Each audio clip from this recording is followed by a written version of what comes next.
이 유대인들이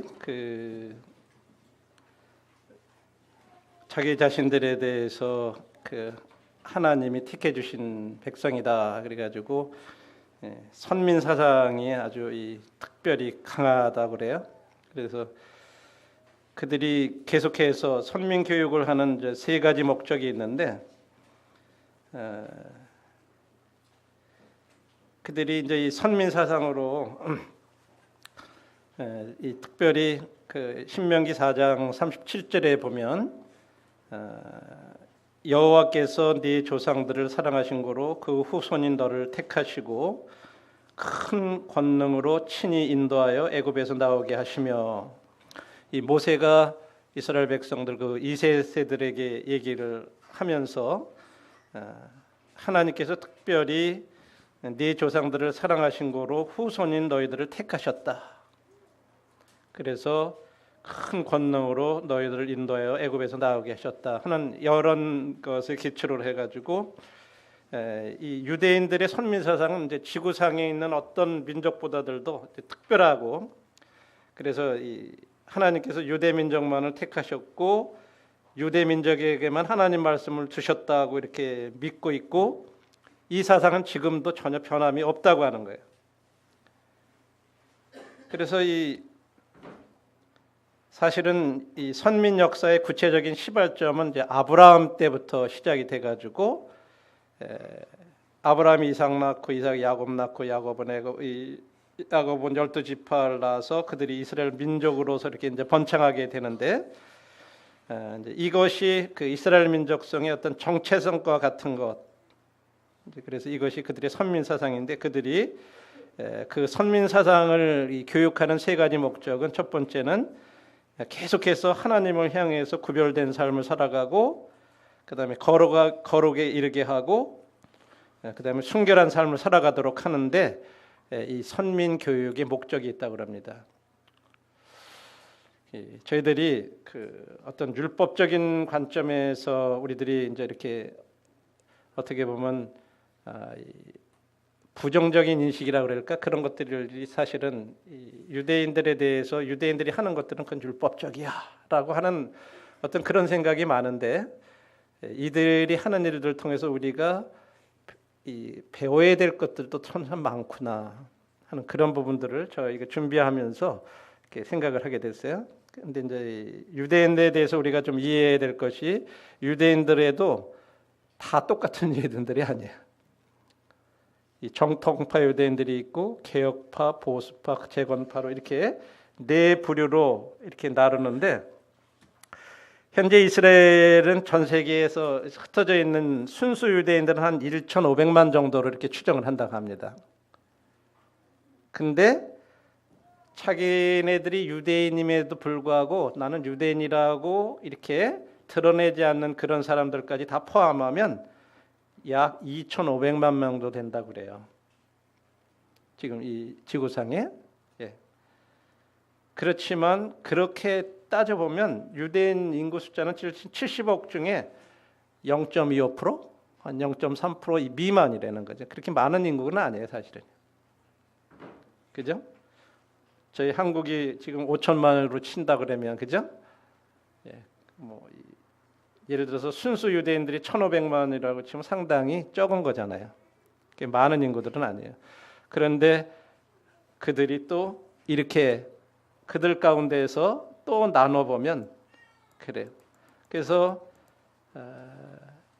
이 중에서 1,500만 중에서 유대교를 믿고 살아가는 사람들이 약 65% 정도, 440만 정도, 그 다음에 무종교에 속하는 사람들이 한 120만 정도, 그 다음에 타종교에 속한 유대인들이 또 한 16% 정도, 111만 정도가 이렇게 된다고. 대충 이제 유대인들 중에도 믿는 사람들, 유대교를 믿는 사람들, 안 믿는 사람들이 이렇게 있기 때문에, 이 정통파 유대인들은 가장 보수적인 입장에선 그런 종파고, 이 모세의 전통과 이 종교적인 전통과 계율을 전면적으로 철저하게 지켜오는 그런 사람들이. 이 사람들은요, 지금도 어김없이 하루에 3번씩 기도하고 안식일을 철저히 지키고 금식을 준수하는 이런 사람들이에요. 그러니까 여러분들이 이스라엘에도 가보면요, 한쪽 지역에 보면요, 이 정통 유대인들이 사는 마을이 있어요. 거기는 저희들이 들어갈 수가 없어요. 이방인들은 그쪽 마을에는요, 아주 딱 금지를 시켜요. 근데 그 사람들은요, 지금도 또 이렇게 뭐 까만 옷에 이 야몰케라고 하는 이런 갓처럼 생긴 그런 갓 쓰고요, 소염 이렇게 기르고요, 그러고 다니는 사람들이 있어요. 그리고 그 마을에 사는 사람들은 모든 자녀 교육들 대학교까지 다 무료 장학금으로. 그다음에 정부에서 거기 살아가는 사람들에 대해서는 모든 생활비도 지원해주고, 그러면서 그 유대교의 전통을 이렇게 지켜나가는 거예요. 그런 마을이 있어요. 가보면 그쪽 옆으로 이렇게 지나가다 보면 그걸 지나갈 수 있는 곳이 한 곳이 있어요. 그다음에 거기에서 이제 조금 이 개혁파 유대인들은 자유주의적인 이런 그 색채가 있어요. 그래서 특별히 전통적인 그 음식에 대한 계율이 없어요. 먹는 거에 대해서 이 개혁파 유대인들은요. 그리고 대부분이 거의 영어를 사용하고 있고, 이 히브리어 대신에 자기들이 영어를 많이 사용하고 있고, 성가대도 있고, 뭐 안식일에도 차를 타고 마음껏 운전해 다니고, 그다음에 어떤 그러기 때문에 개혁파는 이 랍비들의 권한이 굉장히 줄어들어 있고, 이제 이 세속화의 일로에 있어가지고 지금의 그 미국에서의 대부분의 유대인들이 이 개혁파에 속하는 사람들이라고 그래요. 그래서 영어를 주로 많이 사용하고 있고요. 뭐 이 사람들은 그냥 1년에 한 번 정도 회당에 이렇게 참석하는 거. 그래서 지금 이 정통파 유대인들은 미국에서 이 자녀들을 교육하는 것을 굉장히 염려를 한다 그래요. 왜? 이 개혁파 유대인들이 그런 식으로 나가니까 자녀들은 그런데 물들면 모르잖아요. 그러니까 점점 그런데 떠나가는 사람들이 있고요. 그다음에 정통파하고 조금 차이가 나는 게 이 보수파 유대인들. 이 사람들은 정통파하고 개혁파 중간 정도에 속한 그런 유대인들이라 그래요. 그러니까 이쪽 완전히 이쪽으로 간 것도 아니고 완전히 저쪽으로 간 것도 아니고 중간 정도에 있는 그런 사람들이라고 생각해 보면 되고요. 그다음에 그 재건파 이 사람들은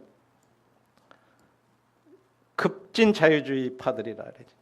완전히 개혁파보다 더 자유주의적인 어떤 그런 사람들이고, 그래서 이 인간의 이성을 강조하는 그 이런 유대교 사상을 현대 과학에 맞춰 가지고 다시 정립한 그런 사람들. 그래서 이 사람들은요, 모세의 기적 같은 거 부인해요.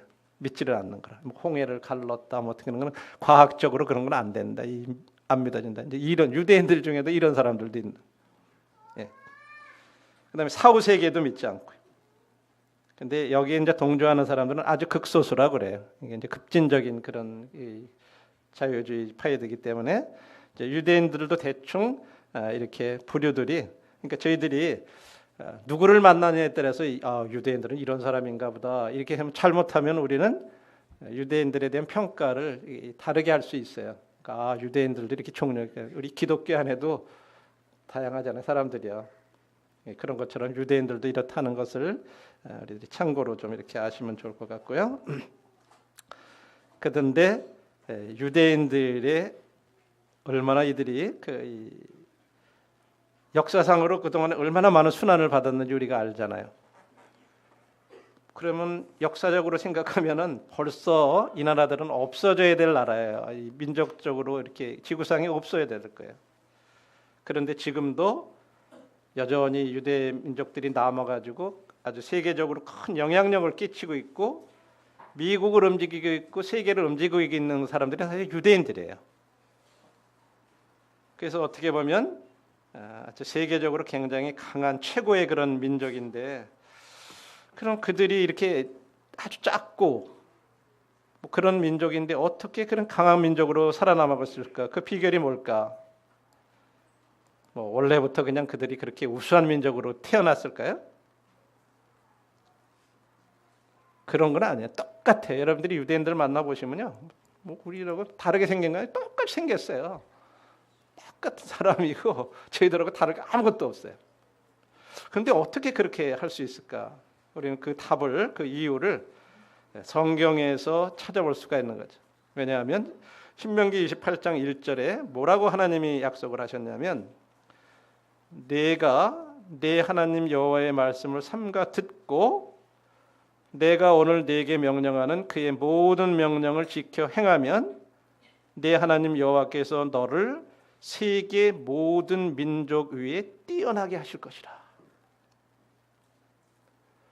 사실 이스라엘 백성들이, 이 유대인들이 우수하게 지금 그런 아주 우수성이 나타나는 게 다른 데 있는 게 아니라 하나님 말씀을 지켜 행하면 하나님이 세계 모든 민족 위에 뛰어나게 하실 거라고 하는 이 말씀의 근거에서 사실은 모든 것을 우리도 평가할 수밖에 없다고 하는 거예요. 왜냐하면 그런 이유들을 한번 우리들이 살펴보면요, 지금 국토상으로 보면은 21,946 정도 된다 그래요. 자, 약간 이스라엘이 약간 1,500만 정도 순수한 유대인으로 그때 1,500만 되고, 요 정도의 크기면요 우리나라의 강원도하고 경기도 정도를 합친 면적이에요.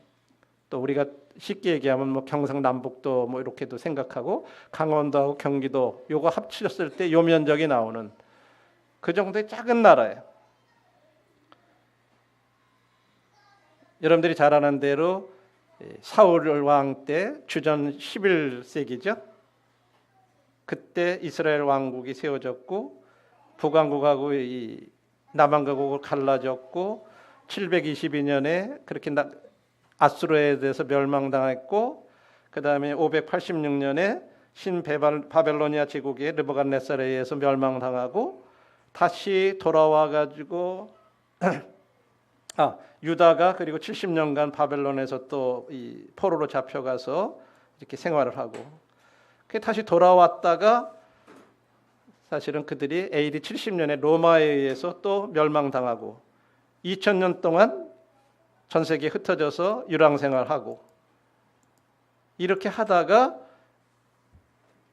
19세기 후반에 이들이 이제 다시 팔레스타인으로 돌아와 가지고 1차 세계 대전 후에 그 영국의 그 발포와 선언해 가지고 위임 통치령 이렇게 거치게 돼요. 그리고 1948년도에 이제 건국을 하게 되는.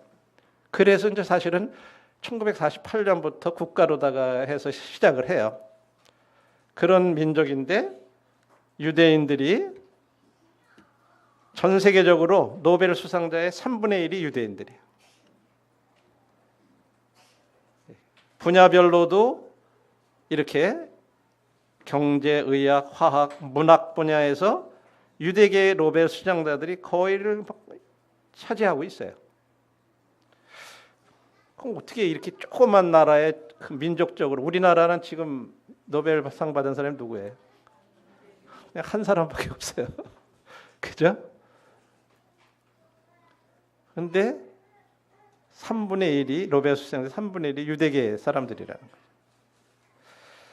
그다음에 유대인들이 참 그들의 힘은 어떤 이 유대인처럼 성공하라고 하는 책을 지은 이 저자가 육동인이라는 분이 있는데, 그는 유대인들의 힘을 뭐라고 수학적으로 어떻게 표시를 했냐면 0.25% 이꼴 25%다 이런 식으로 표현을 했어요. 유대인들의 힘은 0.25%는 25%다. 그게 무슨 표현일 것 같을까요? 예. 전 세계 인구의 25%에 해당되는 유대인들이 0.25%에 불과한 그런 유대인들이 노벨 수상자가 세계 인구의 약 4분의 1, 25%에 해당된다고 하는 그런 표현에서 유대인들의 힘을 이분은 그렇게 표현을 했다고 해요. 0.25%밖에 안 되는 사람들이 4분의 1을 차지한다는 거. 참. 그래서 그들이 얼마나 참 이 전쟁을 수행하는 능력에 있어서 앞에서 봤듯이 그렇게 아주 작은 민족이에요. 국토도 작아요. 그 당시에 6차 전쟁 때 인구가 대충 한 625만 8천 명 정도라고 그랬어요. 근데 그들이 중동 아랍 국가 전체를 상대로 해서 6번 싸워가지고 6번 다 이겨요. 전쟁 수행 능력에서 또 첨단 기술 능력에서 지금 이 첨단 산업 관련 이 창업 회사들의 숫자를 따져보면요, 유럽 서부 유럽 국가들 숫자를 다 모두 합친 것보다도 유대인들이 시작한 이 첨단 산업 관련 창업 회사 숫자보다 작대요. 유럽 전체가 합친 것보다. 컴퓨터 소프트웨어라든지 의료 장비, 통신과 생명공학 같은 이런 미래 첨단 분야에 있어서 쫓아가지를 못하는 거예요, 유대인들이. 그 외에도 인터넷 정책 기반 계획, 보안 장비, 반도체, 웨이퍼 제조를 위해 필요한 표면 검사 장비 같은 이런 분야들은 세계적으로 거의 유대인들이 독점을 하고 있다 그래요. 이런 첨단 기술 능력들에 대해. 그 외에도 어떤 군사 첨단 장비 시스템 같은 거요, 이런 부분들, 이런 부분들에 대해서 도저히 유대인들을 따라가지 못하는 거예요.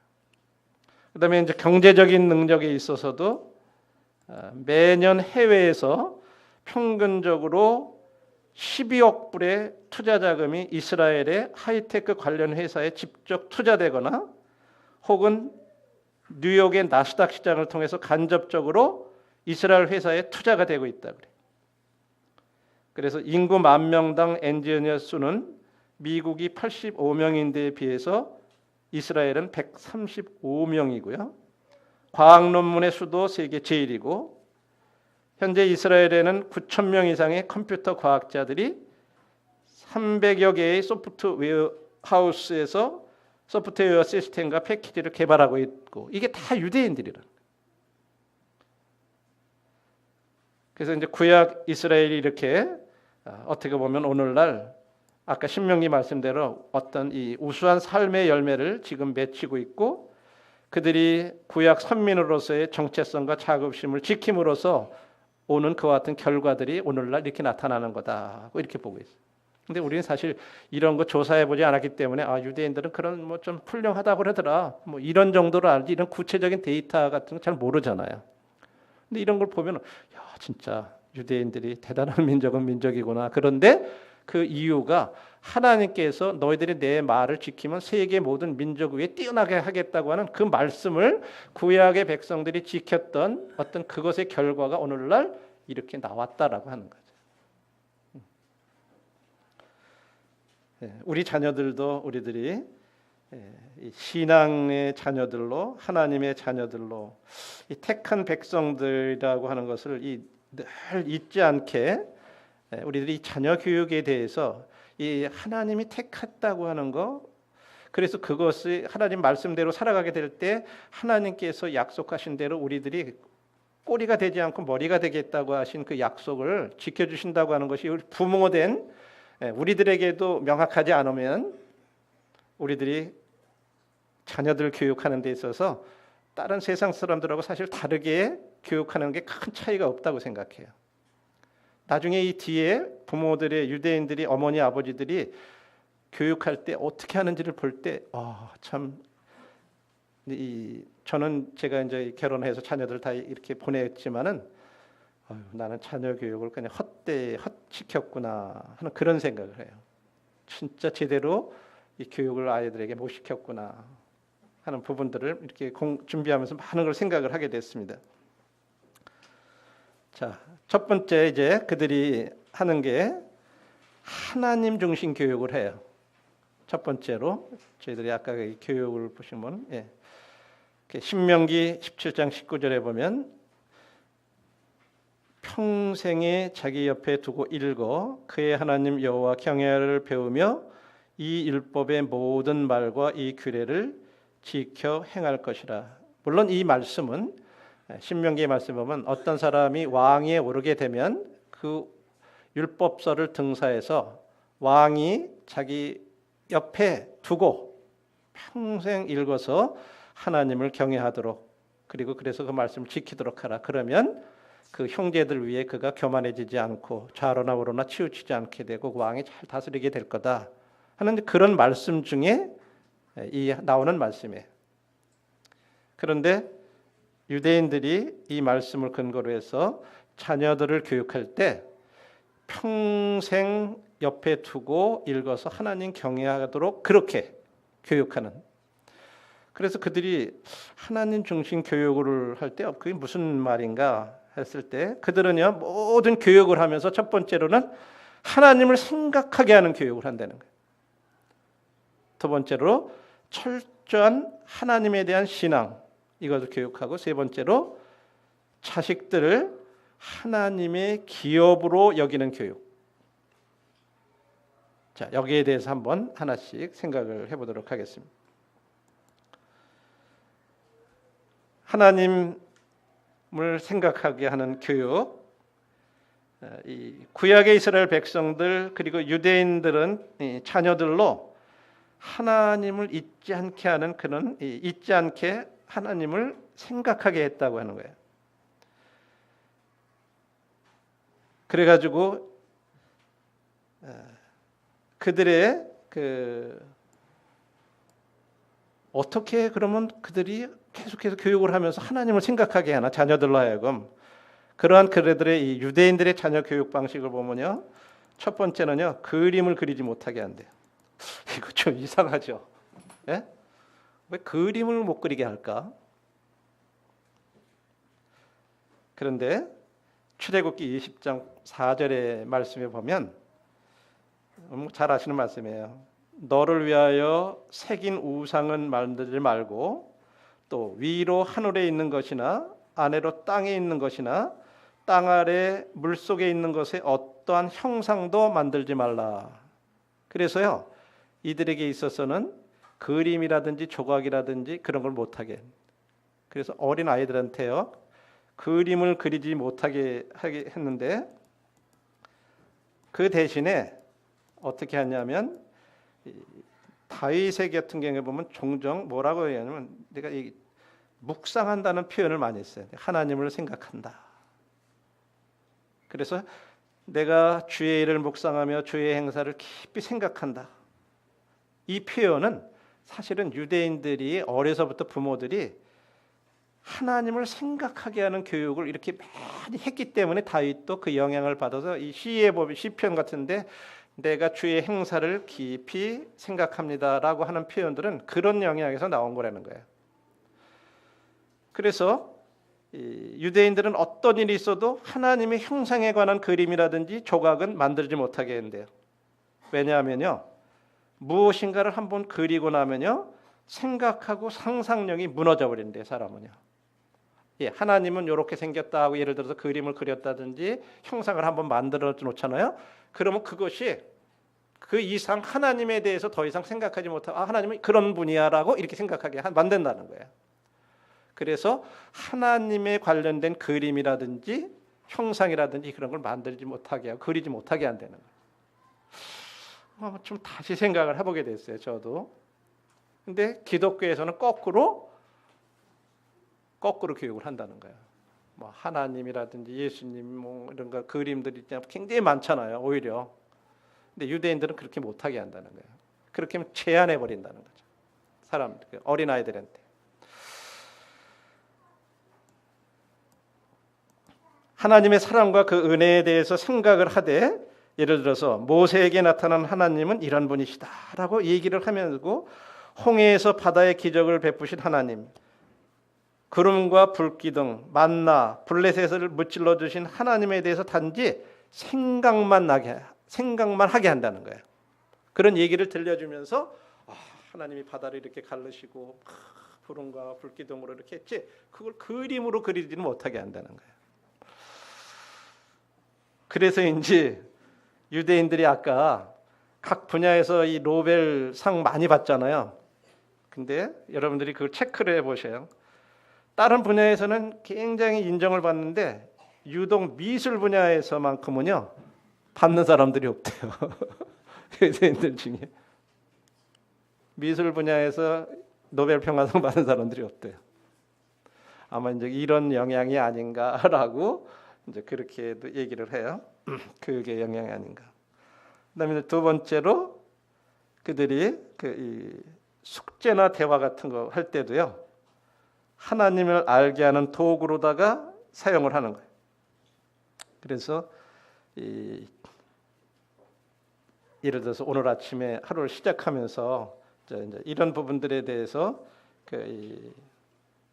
예를 들어서 다윗이 골리앗을 이렇게 물는 것에 대해서 거기에 대해서 한번 생각해봐라. 이제 아침에 애들한테 이제 그런 숙제를 내준대.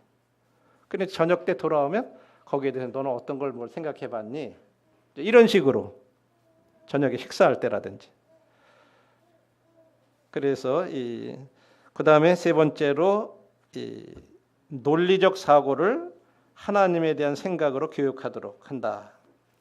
그러니까 그들에게 있어서는요, 계속 질문을 많이 하게 해요. 자녀들한테. 그래서 이렇게 논리적으로 생각해 보도록 하는 그런 교육을 이렇게 함으로써 계속해서 하나님을 생각하게 하는 그런 교육들을 하고요. 그다음에 두 번째로 이 철저한 하나님 신앙 교육을 한다고 이렇게 말씀하셨는데, 사무엘상 1장의 21절로부터 28절에 보시면 어린 사무엘을 엘리 제사장한테 이렇게 맡겨가지고 성전에서 교육을 하는 내용이 나오죠. 아주 어렸을 때부터.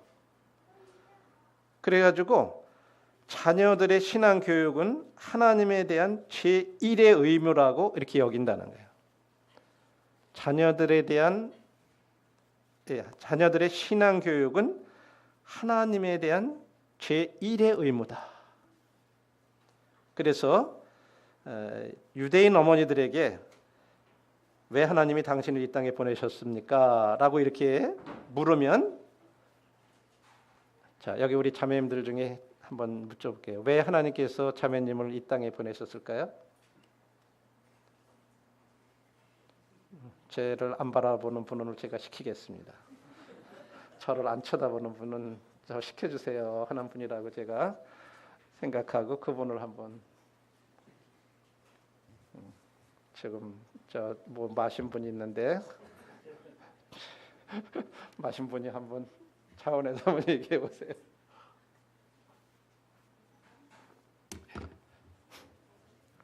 예, 왜 하나님께서 나를 이 세상에 어머니로서 보냈을까라고 할 때 뭐라고 답을 하실 것 같아요?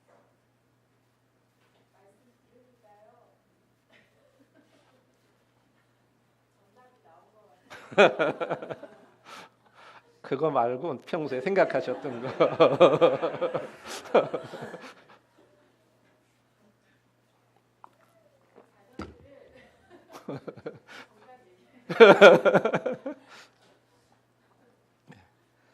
그래요. 제가 물어보면 벌써 딱 교사들이라 눈치채시고 그쪽으로 답을 하시는 것 같아요. 자녀들은 그러면요, 그 유대인 부모들은요, 주저없이 뭐라 그러냐면 자녀 양육을 바로 시키라고 보내셨다, 이렇게 답을 한답니다. 유대인 어머니들이 그렇게 답을 한대. 내 자식 똑바로 교육시키라고 나 보내신 거라고 이렇게 답을 한답니다. 그래서 유대 민족은 오로지 이 신앙 교육에 자녀의 미래를 걸고 소망을 둔 그런 민족이라 해도 과언이 아니라 그래요. 자녀 교육에 신앙 교육에 자녀들의 미래를 걸고 소망을 둔 민족이다. 그래서요, 그들은 어떤 역경 속에서도요, 자녀 교육에 대해서만큼은 굴하지 않는다고 하는 거예요. 어떤 것이 있어도 자녀들의 이 신앙 교육은 내가 포기할 수가 없다. 그거를 신앙 교육을 아주 사명처럼 여기는 거. 이게 철저한 하나님 중심의 그런 신앙 교육이라고 하는 거예요. 그다음에 두 번째로는 악기바 정신이라 그래요. 이게 무슨 말이냐? 혹시 악기바 정신이 뭔지 혹시 들어보셨나요? 저는 이제 처음 접하는 단어예요, 사실은요. 혹시 이 얘기 들어보신 분이 있으세요? 악기바 정신. 저는 뭐 처음에 보니까 뭐 일본의 뭐 악바리 정신인가 뭐 그런 것 같은 생각이 어느 들더라고요. 뭐 악기바 악바리 뭐 그런 거예요. 근데 악기바는 누구냐 하면요. 예루살렘이 최후 당시에 이제 그 멸망당했을 때 마지막 랍비였는데 예루살렘은 멸망할지라도 유태의 신앙 교육은 계속되어져야 된다 하는 이런 유명한 말을 남긴 마지막 랍비라고 그래요. 그래서 이 말을 악기바 정신이라고 그렇게 부른다 그래요. 예루살렘은 멸망할지라도 유태인들의 이 신앙 교육은 계속되어야 된다. 마지막 그런 유명한 말을 했다고 그래요. 그래서 이 세계 사람들은요, 유대인들에게는 문맹자가 없대요.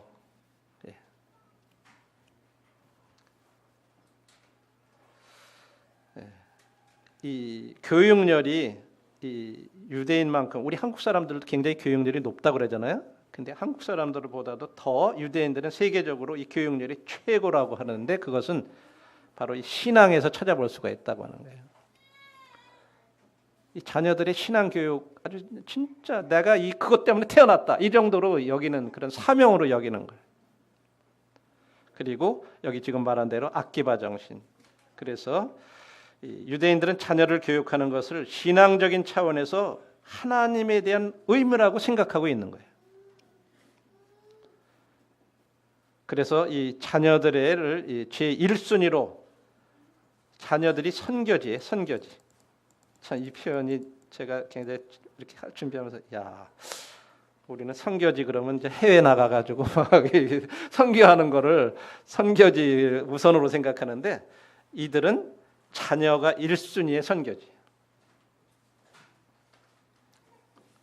이 말은 선교학자 랄프 윈터라는 사람이 그 사도행전 1장 8절의 말씀을 근거로 해서 이렇게 이제 전도의 단계를 갖다가 문화와 언어를 기준으로 해서 이렇게 나눴는데 우리가 잘 아는 대로 예루살렘과 유다와 사마리아와 땅끝까지 이르러 이렇게 얘기했잖아요.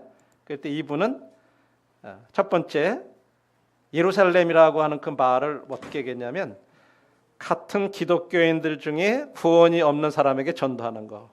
이걸 이제 예루살렘에서 전도하는 거 이렇게 표현을 했어요. 이제 선교학적으로 나눌 때, 그다음에 유다, 이 동일한 문화와 동일한 언어를 갖고 있는 불신자들에게 전도하는 거. 이거를 이제 유다다. 그러니까 예루살렘, 유다 이렇게 얘기했을 때, 세 번째로 사마리아라 그랬을 때는 비슷한 언어와 문화를 갖고 있는 이들에게 전도하는 거.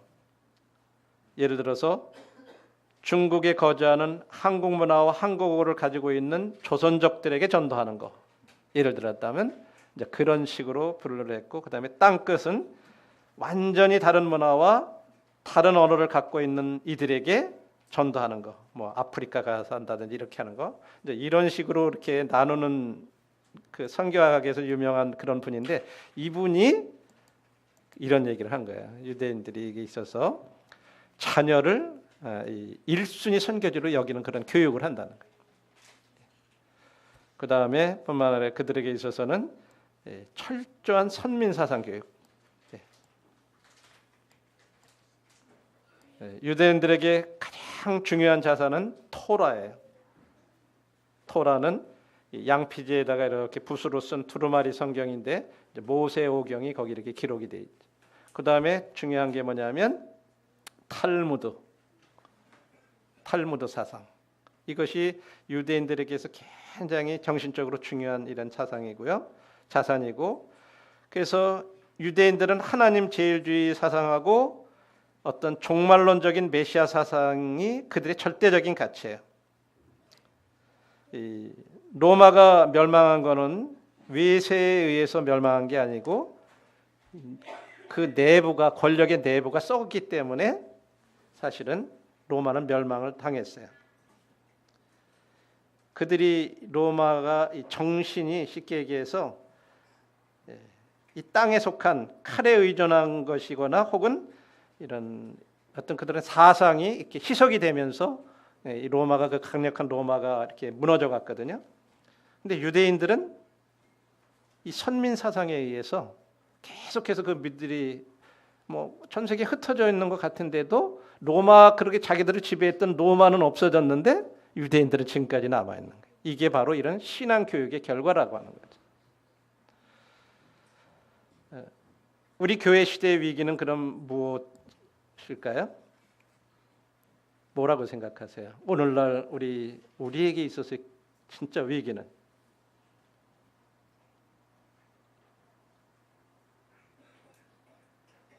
우리 자녀들이 이래서 주님을 믿고 났을 때 그들이 너는 그리스도인이고 하나님의 자녀다라고 하는 그것을 가르치지 않는 것이 가장 이 교회 시대 우리에게서 위기라고 하는 거죠.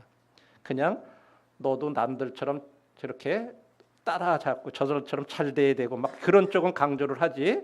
너는 하나님의 자녀다. 너는 그리스도인이다. 이거에 대해서 가르치지 않는 거, 이것이 오늘날 우리 교회 시대의 큰 위기라고 하는 거예요.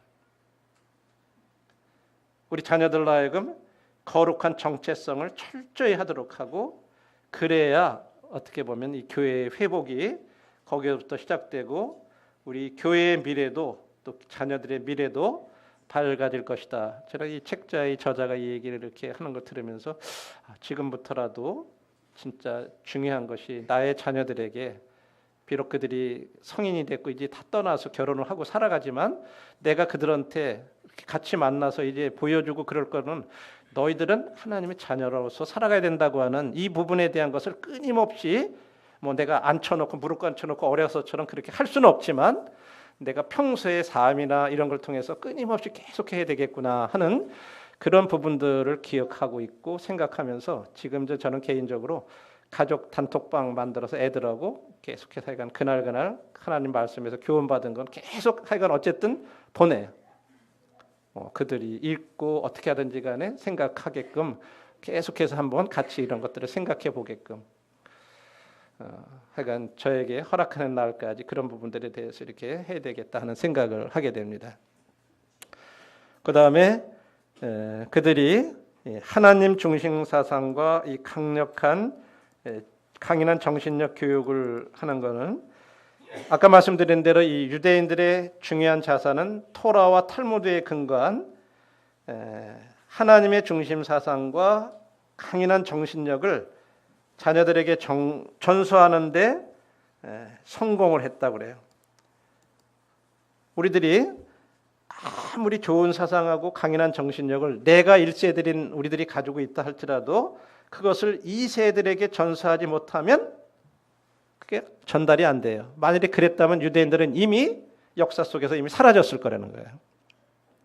그런데 적어도 이 부분에 대해서 유대인들은 계속 철저하게 이렇게 전수해 왔기 때문에 철저한 하나님 신앙, 하나님에 관한 신앙에 대한 이 교육을 철저히 해왔고 2세들에게 해왔기 때문에 오늘날 그 결과로 그들이 이렇게 역사 가운데서 남아있다고 하는 거죠.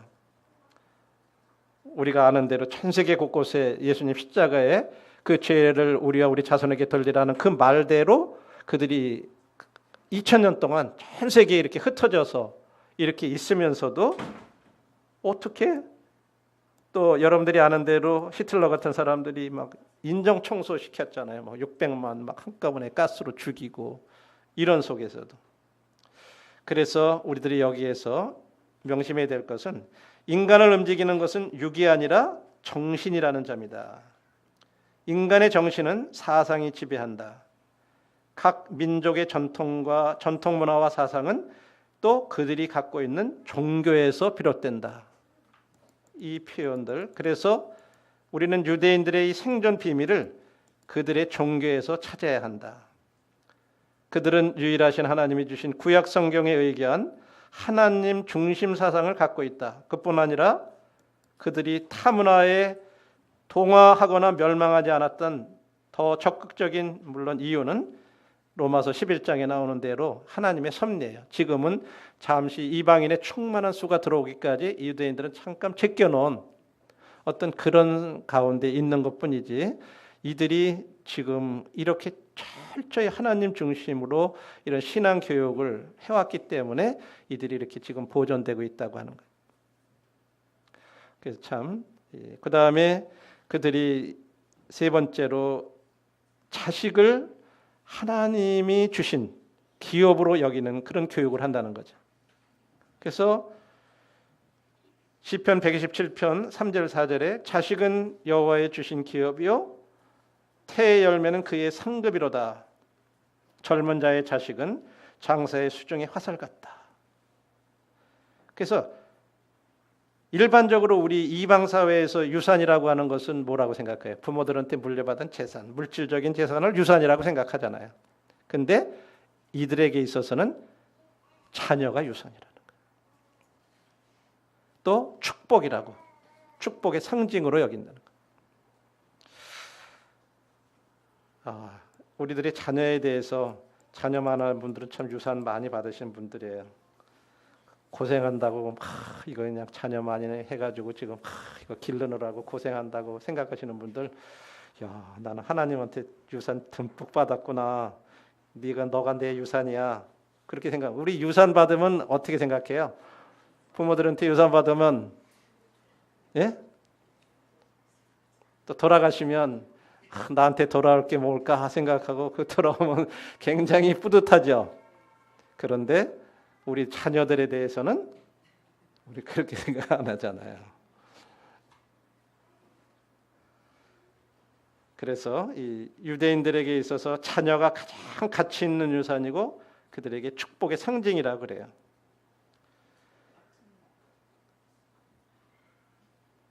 그래서 시편 127편 조금 전에 읽은 말씀대로 유대인들의 자녀에 대한 개념은 자녀는 하나님이 그 부모를 축복하여 값없이 주신 선물이라고 이렇게 여겼기 때문에 구약의 여인들이 막 그렇게 자녀를 낳아서 어미가 되려고 열망했던 이유. 그래서 레와 같은 경우는 막 합한 채 갖다가지고 해가지고 어떻게든지 그 바꾸면서 자녀 얻으려고 그랬죠.